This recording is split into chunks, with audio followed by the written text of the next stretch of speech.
आइए मित्रों, हमारे YouTube चैनल स्वाध्याय में आपका हार्दिक स्वागत अभिनंदन है।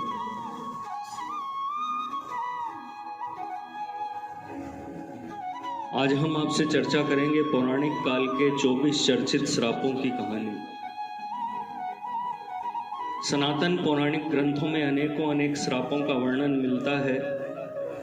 हर श्राप के पीछे कोई न कोई कहानी जरूर मिलती है।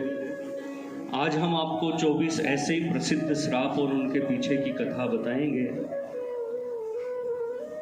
अब तक आपने हमारे पौराणिक काल के 24 चर्चित श्रापों की कहानी भाग 1, भाग 2, भाग 3 में युधिष्ठिर का स्त्री जाति को श्राप, ऋषि किंदम का राजा पांडु को श्राप, मांडव्य ऋषि का यमराज को श्राप, नंदी का रावण को श्राप, कद्रु का अपने पुत्रों को श्राप, उर्वशी का अर्जुन को श्राप, तुलसी का भगवान विष्णु को श्राप, ऋषि श्रृंगी का परीक्षित को श्राप, राजा अनरण्य का रावण को श्राप, परशुराम का कर्ण को श्राप, तपस्विनी का रावण को श्राप, गांधारी का श्री कृष्ण को श्राप, महर्षि वशिष्ठ का वसुओं को श्राप, शूर्पणखा का रावण को श्राप, ऋषियों का सांब को श्राप। इन श्रापों के बारे में सुना। आज हम भाग नंबर 4 में आपसे अन्य शेष श्रापों का वृतांत आपको सुनाएंगे। अगर आपने हमारे चैनल को लाइक और सब्सक्राइब नहीं किया है तो आपसे निवेदन है, कृपया चैनल को लाइक और सब्सक्राइब अवश्य करें। दक्ष का चंद्रमा को श्राप। शिव पुराण के अनुसार प्रजापति दक्ष ने अपनी 27 पुत्रियों का विवाह चंद्रमा से करवाया था। उन सभी पत्नियों में रोहिणी नाम की पत्नी चंद्रमा को सबसे अधिक प्रिय थी। यह बात अन्य पत्नियों को अच्छी नहीं लगती थी। ये बात उन्होंने अपने पिता दक्ष को बताई तो वे बहुत क्रोधित हुए और चंद्रमा को सभी के प्रति समान भाव रखने को कहा। लेकिन चंद्रमा नहीं माने। तब क्रोधित होकर दक्ष ने चंद्रमा को क्षय रोग होने का श्राप दिया। माया का रावण को श्राप।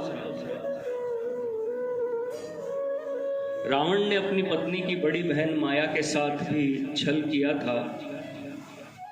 माया के पति वे जयंतपुर के शंभर राजा थे। एक दिन रावण शंभर के यहाँ गया। वहां रावण ने माया को अपनी बातों में फंसा लिया। इस बात का पता लगते ही शंभर ने रावण को बंदी बना लिया। उसी समय शंभर पर राजा दशरथ ने आक्रमण कर दिया।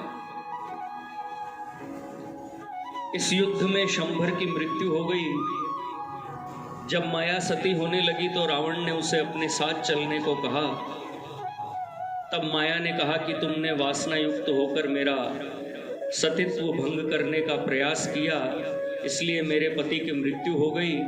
अतः तुम्हारी मृत्यु भी इसी कारण होगी। शुक्राचार्य का राजा ययाति को श्राप। महाभारत के एक प्रसंग के अनुसार राजा ययाति का विवाह शुक्राचार्य की पुत्री देवयानी के साथ हुआ था। देवयानी की शर्मिष्ठा नाम की एक दासी थी। एक बार जब ययाति और देवयानी बगीचे में घूम रहे थे तब उसे पता चला कि शर्मिष्ठा के पुत्रों के पिता भी राजा ययाति ही है। तो वह क्रोधित होकर अपने पिता शुक्राचार्य के पास चली गई और उन्हें पूरी बात बता दी। तब दैत्य गुरु शुक्राचार्य ने ययाति को बूढ़े होने का श्राप दे दिया था। ब्राह्मण दंपति का राजा दशरथ को श्राप। वाल्मीकि रामायण के अनुसार एक बार जब राजा दशरथ शिकार करने वन में गए तो गलती से उन्होंने एक ब्राह्मण पुत्र का वध कर दिया। उस ब्राह्मण पुत्र के माता पिता अंधे थे जब उन्हें अपने पुत्र की मृत्यु का समाचार मिला तो उन्होंने राजा दशरथ को श्राप दिया कि जिस प्रकार हम पुत्र वियोग में अपने प्राणों का त्याग कर रहे हैं, उसी प्रकार तुम्हारी मृत्यु भी पुत्र वियोग के कारण ही होगी। नंदी का ब्राह्मण कुल को श्राप। शिव पुराण के अनुसार एक बार जब सभी ऋषिगण, देवता, प्रजापति, महात्मा आदि प्रयाग में एकत्रित हुए, तब वहां दक्ष प्रजापति ने भगवान शंकर का तिरस्कार किया। यह देखकर बहुत से ऋषियों ने भी दक्ष का साथ दिया।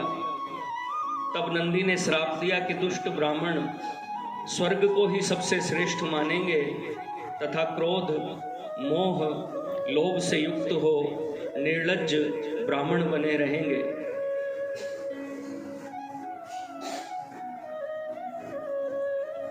शूद्रों का यज्ञ करवाने वाले वे दरिद्र होंगे। नल कुबेर का रावण को श्राप। वाल्मीकि रामायण के अनुसार विश्व विजय करने के लिए जब रावण स्वर्गलोक पहुंचा तो उसे वहां रंभा नाम की अप्सरा दिखाई दी। अपनी वासना पूरी करने के लिए रावण ने उसे पकड़ लिया।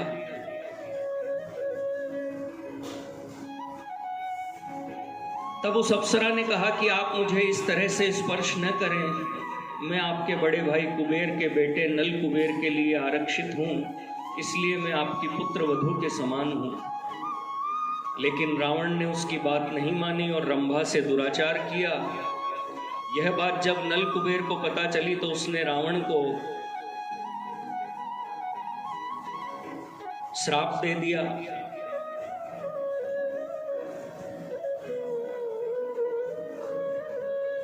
श्री कृष्ण का अश्वत्थामा को श्राप।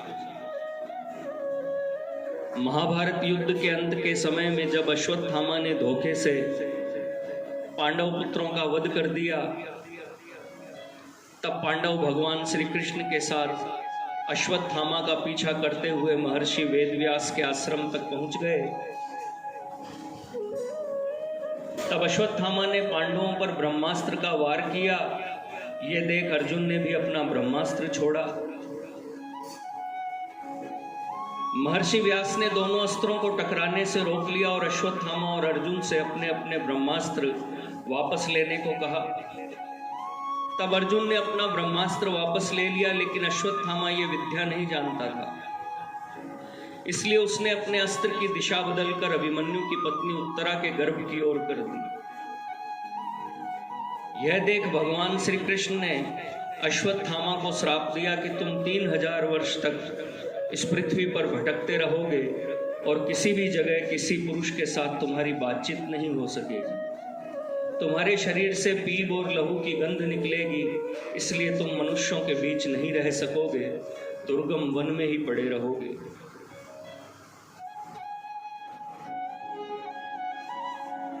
तुलसी का श्री गणेश को श्राप। ब्रह्मवैवर्त पुराण के अनुसार एक बार तुलसी देवी गंगा तट से गुजर रही थी। उस समय वहां श्री गणेश तप कर रहे थे। श्री गणेश को देखकर तुलसी का मन उनकी ओर आकर्षित हो गया। तब तुलसी ने श्री गणेश से कहा कि आप मेरे स्वामी हो जाइए, लेकिन श्री गणेश ने तुलसी से विवाह करने से इनकार कर दिया। क्रोधवश तुलसी ने श्री गणेश को विवाह करने का श्राप दे दिया। श्री गणेश ने तुलसी को वृक्ष बनने का। नारद का भगवान विष्णु को श्राप। शिव पुराण के अनुसार एक बार देव ऋषि नारद एक युवती पर मोहित हो गए। उस कन्या के स्वयंवर में वे भगवान विष्णु के रूप में पहुंचे, लेकिन भगवान की माया से उनका मुंह वानर के समान हो गया। भगवान विष्णु भी स्वयंवर में पहुंचे। उन्हें देखकर उस युवती ने भगवान का वर्ण कर लिया। यह देखकर नारद मुनि बहुत क्रोधित हुए और उन्होंने भगवान विष्णु को श्राप दिया कि जिस प्रकार तुमने मुझे स्त्री के लिए व्याकुल किया है, उसी प्रकार तुम भी स्त्री विरह का दुख भोगोगे। भगवान विष्णु ने राम अवतार में नारद मुनि के इस श्राप को पूरा किया। मित्रों, यह थी पौराणिक काल के चर्चित 24 श्रापों की कहानियाँ, जो हमने आपको भाग नंबर 1, 2, 3, 4 भागों में इन कहानियों का वर्णन किया है। अगर आपको हमारा चैनल पसंद आए तो इसे लाइक और सब्सक्राइब अवश्य करें। धन्यवाद।